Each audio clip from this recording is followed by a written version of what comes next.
நீ என்ன நினைச்சிட்டு இருக்க? உன்னை பார்த்தா கொத்தவனுக்காக்கு கோட் சூட் போட்ட மாதிரி இருக்க. பயிற்சி எடுத்தா மட்டும் போதாதுக்கு என்ன, அப்பப்ப சண்டை போட கத்துக்க. டேய், நீ எல்லாம் ஒரு ஆம்பளை, உனக்கு வெக்கமா இல்ல? போய் சேவை எடுத்து கட்டு. அவ்வளவுதான், நம்மள முடிச்சு விட்டீங்க போ.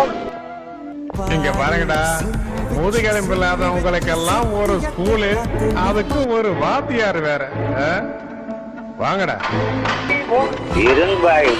வந்துட்டான் வந்துட்டான் வந்துட்டான் வந்துட்டான் வந்துட்டான்